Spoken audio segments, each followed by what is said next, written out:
Hey everyone, welcome back. Today we're going to be reviewing the game between England and Netherlands. And finally, England have played the brand of cricket that we all expected them to play. Prashant, it was a joy to watch England after a long time. This is what we wanted to see from them. Yes, Samir, definitely. This is the England I know, and the last few years I've been watching this brand of cricket which England played against Netherlands today. Convincing effort from England. Finally, they were able to win the game clinically. But at one stage, let's not forget that Netherlands put England on the back foot. England were 192 for 6. That's Yeah, when Ben Stokes and Chris Woakes got into together and put a superb partnership and took England to 339, and which helped England to win against Netherlands, and their Champions Trophy qualification hopes are alive. Yeah, it's back on track because a lot of people were talking about it, saying England wouldn't be qualifying for the Champions Trophy and it was in big danger. And how would it be without England in a ICC tournament? Yeah, so there was a big talk going around that finally England are in the verge of qualifying for qualification, yeah, for ICC Champions Trophy.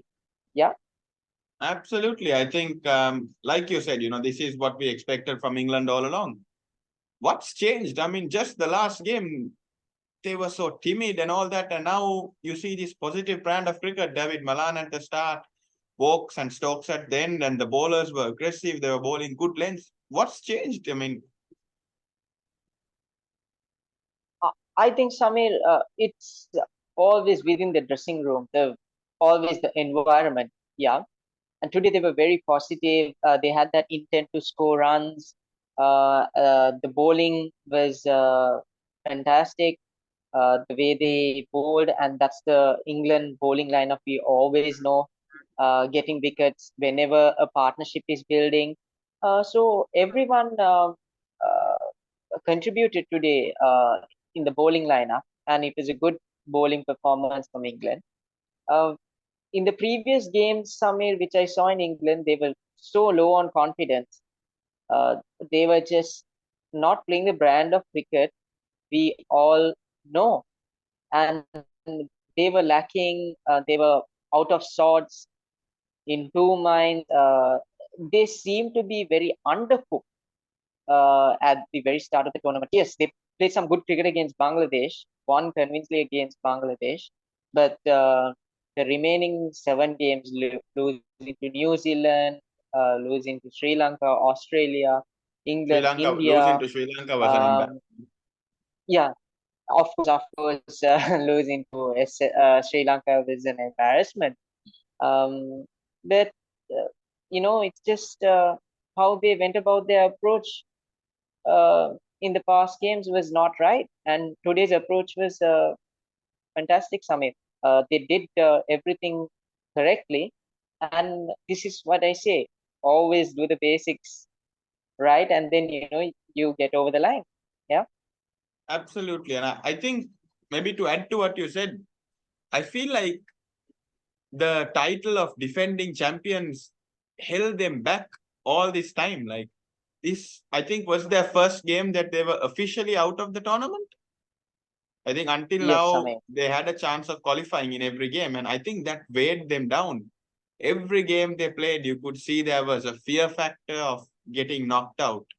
And this was the first game that they returned to how they actually won the previous World Cup, which was playing aggressive cricket and not worrying about your wicket, not worrying about being hit for a boundary, playing aggressively, scoring boundaries, taking wickets. And on the other hand, you have Netherlands who didn't have any sense of expectation, and that's weighed them up. I mean, how have they played in this World Cup? It's been amazing, hasn't it? Uh, yes, Samir. Great potential by Netherlands. The kind of courage they have shown, like I said, the fighting spirit they have always shown. The game against South Africa, that fighting spirit was marvelous. Even against Sri Lanka, they showed a fighting spirit, but unfortunately, they couldn't get over the line. It was a good game, but they just couldn't get over the line against Sri Lanka. They had a convincing game against Bangladesh. They also, Samir, let me tell you, in these two games which they won against South Africa and Bangladesh, their top order didn't do much. It was always the middle order and the lower order, who have been batting well for them and putting a good score in the board and defending it. Let's not forget Paul Van McGreen, who used to uh, who used to deliver food for Uber Eats, and now he delivers match-winning performance for Netherlands, which is I was a fantastic I was turnaround. just looking for that article. I was just looking Yeah, for who the cricketer was who delivered Uber Eats, and you said it. I was just yeah, looking for it. Was yes, yes, Paul Van Meekeren, yeah? yeah, yeah. Paul Van McGreen, Amazing story.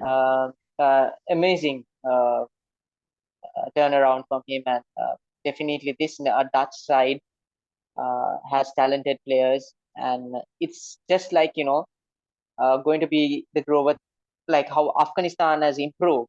So hopefully, in another 5 or 6 years, the Netherlands side would be a great side, and they would be tough to beat.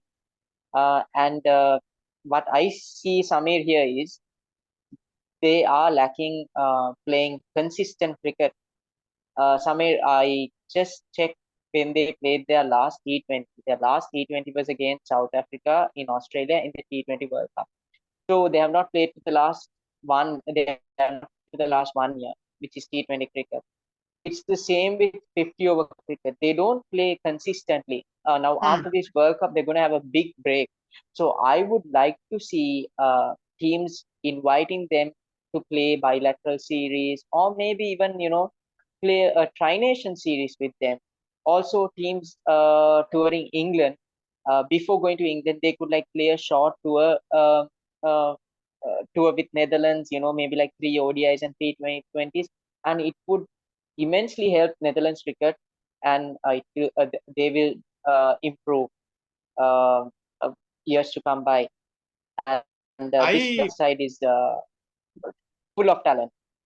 I feel like the ICC needs to get involved in these matters. Like like you said about touring a country like Netherlands. I feel that the Yeah, ICC needs to introduce a mandate where all the test playing nations, each test playing nation, we have 12, has to tour a non-test playing nation once a year and play 3 ODIs and 3 T20s. You must tour a non-test playing nation and develop the game in that country. Because imagine India touring Namibia, what it would do to Namibian cricket, what it would do to the players, the fans there. Imagine Australia touring Netherlands or inviting Netherlands to come and play there. I mean, that is how you develop the grassroots cricket. And I think that is the step that the ICC needs to look to take. yeah, Samir, I totally agree on that. And ICC should work on this plan, and it would be great for uh, associate nations in the future. Absolutely. I mean, let's hope that the ICC does bring out something like this, and it's something we'd all love to see as fans. And to our fans, thank you for joining us for this episode. We'll see you in our next one.